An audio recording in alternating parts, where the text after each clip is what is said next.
Hello everyone! Kumusta po kayong lahat dyan? So this video was made hindi para magmayabang kundi gusto ko pong maging inspirasyon sa lahat ng mga kabataan at sa lahat ng mga tao may mga pangarap sa buhay or mga bagay na gusto nilang makamit na kailangan po muna natin pag-ipunan at saka kailangan po natin bigyan ng pansin yung mga pinaghirapan po natin.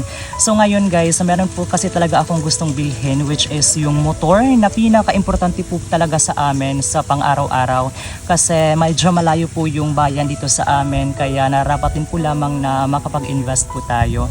So nag-canvas po tayo sa bayan ng mga motor.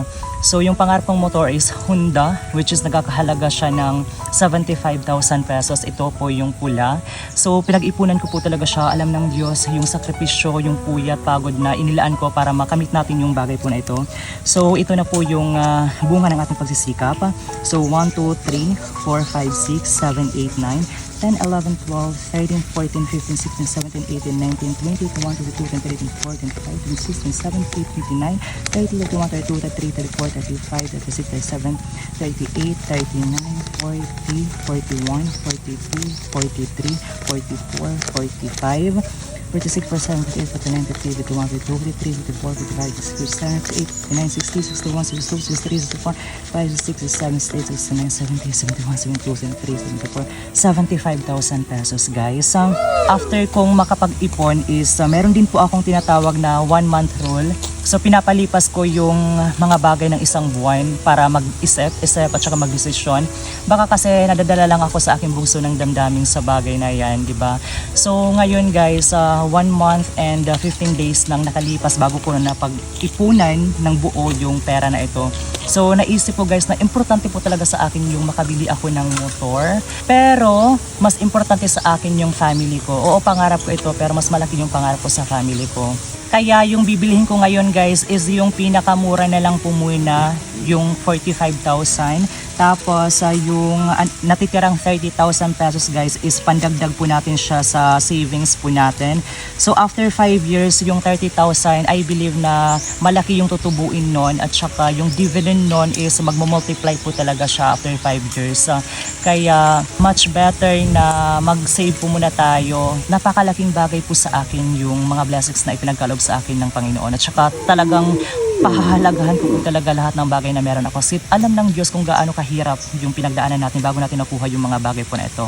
Alam ng Diyos yung sakripisyo, yung puyat, pagod, bakod natin makamit yung mga bagay na pinapangarap po natin. At saka napakarami pang dapat unahin, especially yung mga paunahing pangailangan po namin, yung ipon po namin para sa bahay din po namin soon, tapos yung pagpapaaral ko sa kapatid ko kasi second year college pa lamang po siya. So medyo matagal-tagal pa bago makagraduate yung kapatid ko. Napakaraming pagdadaanan pa naming hirap kaya much better na mag-save po talaga tayo ngayon. Yes! As much as possible, kailangan ko po talagang unahin yung family ko kaysa sa kapakanan ko. Kaya sa lahat ng mga viewers natin out there, sa lahat ng mga kabataan na huwag tayo magpapadala sa mga bugso ng ating damdamin. Kung importante po talaga yung bagay na gusto nating bilhin, huwag tayo magpadalos-dalos, magdesisyon.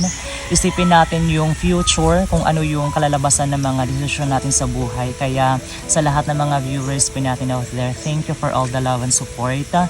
Naway pagpalain po tayo ng Panginoon. So, I hope na happy din po kayo sa achievement po natin today.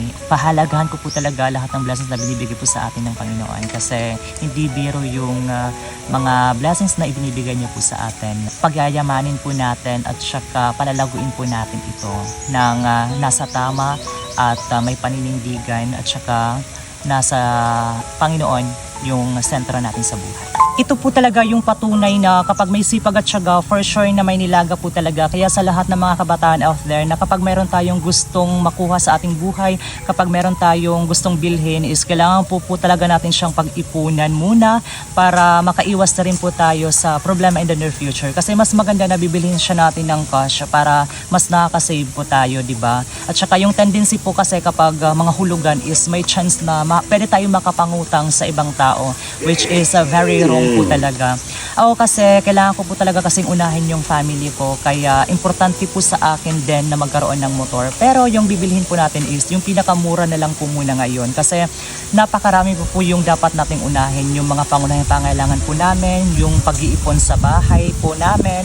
Tapos, yung kapatid ko din po na nag-aaral ngayon. Second year college pa lamang po siya. Kaya, medyo malayo-layo pa yung mga sakripisyo na gagawin pa namin para makapagtapos yung kapatid ko in God's perfect timing. So now na nanonood sa atin yung mga supporters po natin, maraming salamat for all the love and support. Kung hindi po dahil sa inyo, wala po ako ngayon nito. Kaya lahat ng bagay na meron po tayo is kailangan po natin siyang pahalagahan at saka kailangan po nating maging wais sa pagdidesisyon, especially kapag nakuha na natin yung mga bagay na gusto po natin. Kasi ang sarap sa pakiramdam kapag nakukuha natin yung mga bagay na pinaghirapan po talaga natin. At saka alam ng Diyos kung ano yung mga sakripisyo na inalay natin bago natin nakuha yung mga bagay po na ito. Kaya ang sarap lang po talaga sa feeling na naging parte kayo nun sa simpleng achievement po natin. Kaya samahan niyo ko today para makuha yung mga gustong-gusto ko at saka yung mga bagay na makakapagpasaya din po sa akin upang makatulong sa family ko. So once again, kapag nasa mabuti yung ginagawa natin, kasi kapag nasa tamang desisyon yung tinatahak po natin, asahan nyo guys na magiging maganda yung maging resulta nun. So once again, halika na, samahan nyo ako para mapasaya yung mga taong nasa paligid po natin. Thank you and I love you guys. Mwah!